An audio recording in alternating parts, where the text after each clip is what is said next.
Hebreus capítulo 10, versículo 35 em diante. Não abandoneis, portanto, a vossa confiança. Ela tem grande galardão. Com efeito, tendes necessidade de perseverança, para que, havendo feito a vontade de Deus, alcanceis a promessa. Porque ainda dentro em pouco, aquele que vem virá e não tardará. Todavia, o meu justo viverá pela fé. E, se retroceder, neles não se compraz a minha alma. Nós, porém, não somos do que retrocedem para a perdição. Somos, entretanto, da fé para a conservação da alma. Estes versículos nos chamam a atenção para onde nós já chegamos, para onde nós já conquistamos, o que a gente já suportou. O que a gente passou para chegar aqui, o que a gente enfrentou para chegar onde é que a gente está. Talvez algumas calúnias, alguns amigos que ficaram para trás, o que com o passar do tempo a gente viu que não eram tão amigos assim.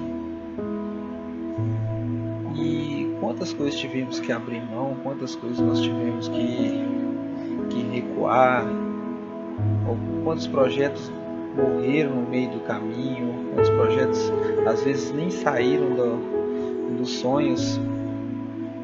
E o que a gente faz quando a alma da gente quer fugir? Quando se tem a convicção de quem nos chamou, existem dois versículos que me fazem prevalecer.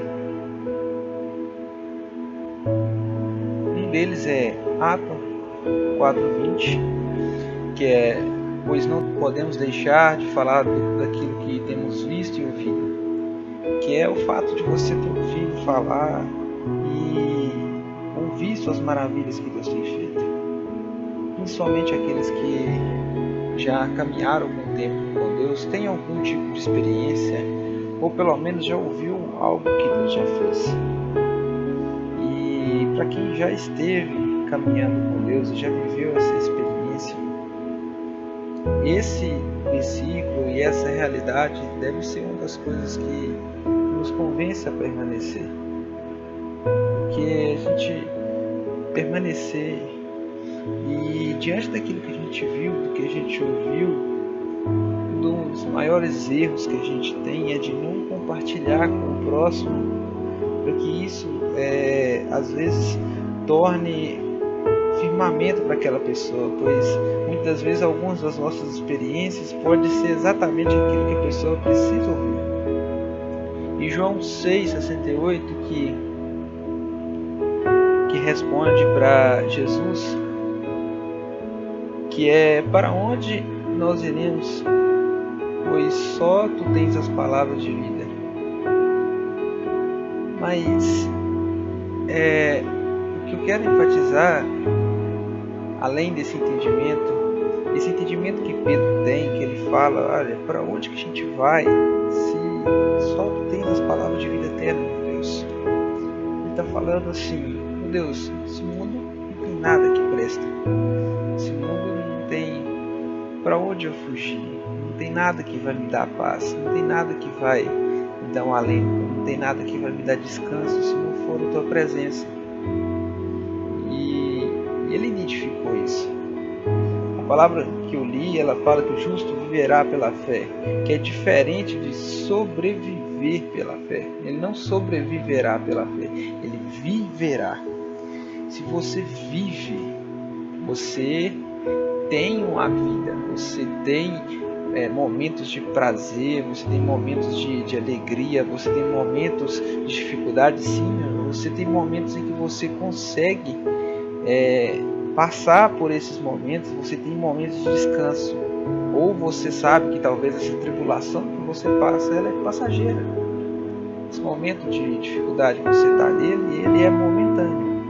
Mas sobreviver é quando você está sempre quase morrendo e você sobreviveu mais um dia. Por exemplo, uma pessoa na zona de guerra, a pessoa está lá e ela aquele ambiente hostil em que ela pode morrer a qualquer momento. Se passa minutos, se passam horas, e ela conseguiu alcançar mais um dia lutando para estar viva. Ela sobreviveu. É aquilo só o suficiente para que ela não morra, não desfaleça. Talvez só o suficiente para que ela não morra de fome, só o suficiente para que ela não morra de alguma doença. E é isso. Mas não, o justo viverá pela fé. Ele vai viver, não sobreviver. A gente tem que prestar muita atenção naquilo que a palavra de Deus fala, pois uma vírgula, uma palavra que você coloca na frase muda todo o sentido. E por que retroceder nos machuca tanto? Seja no trabalho, regredir como profissional, ou no salário, na vida conjugal, namoro, casamento, no financeiro. Talvez um carro que você tinha, dinheiro, posses. E espiritual também para aqueles que viveram algo com Deus e neste momento a pessoa está, olha, naquele momento eu pulava, eu falava em mistério, eu vivia o sobrenatural de Deus, e a pessoa está assim, e hoje parece que isso se foi, eu não vivo isso mais. E a natureza do homem odeia perder, ninguém gosta de perder. Só que Jesus nunca disse que a gente sempre ia ganhar, nunca disse que a gente ia todo dia seria vitória. Ele mesmo fala que no mundo tereis aflições, mas tende bom ânimo, pois eu venci o mundo. Ou seja, a gente vai ter momentos de dificuldade, mas no nosso momento há uma esperança, há uma garantia dada por Deus que a gente vai passar por isso. Existem homens que retrocederam na Bíblia e que alcançaram também a vitória. Mas Deus nos chamou para um propósito, um foco, um objetivo. E ficar fora disso nos tira o sentido da vida.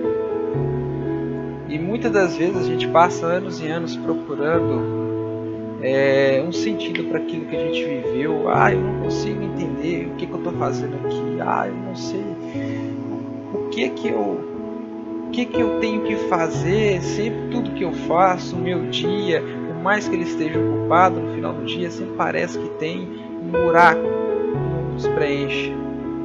Só existe uma forma de preencher esse vazio que a bebida não preenche, mulheres não preenchem, drogas não preenchem, que por mais que a pessoa aumenta a dose da droga, aumenta a promiscuidade dela, ou faça tudo que o seu coração mandar, gaste dinheiro da forma que quiser, sempre fica um vazio. E esse vazio é porque você não está cumprindo o propósito que Deus te chamou. Se a gente parasse para entender o seguinte, se você cria um trem e coloca ele fora do trilho, ele sempre vai andar desgovernado. Ele sempre vai andar sem sentido, deslizando, derrapando, ou talvez vai ficar parado no lugar sem conseguir tracionar, porque ele não está onde ele foi projetado para andar. Jesus, ele projetou um trilho, uma história para você. E essa história tem um final, essa história tem um alcance, que é a vida eterna com Ele. Tem um ponto de partida, tem os momentos mais difíceis, os momentos que terão que haver uma redução da sua velocidade, haverão curvas difíceis, haverão momentos difíceis, mas tem um caminho, um trajeto. E nesse trajeto você aprende muita coisa, nesse trajeto você vive muita coisa. E ficar fora dele nos machuca tanto, porque a gente às vezes está colocado, ou então está tentando ir no sentido errado daquilo que Deus nos planejou, nos fez para ser. Talvez você tenha a sua vida, Deus te chamou para ser algo que você ainda nem imagina que você é. Ou talvez você começou a cumprir pelas dificuldades, você desistiu no meio do caminho.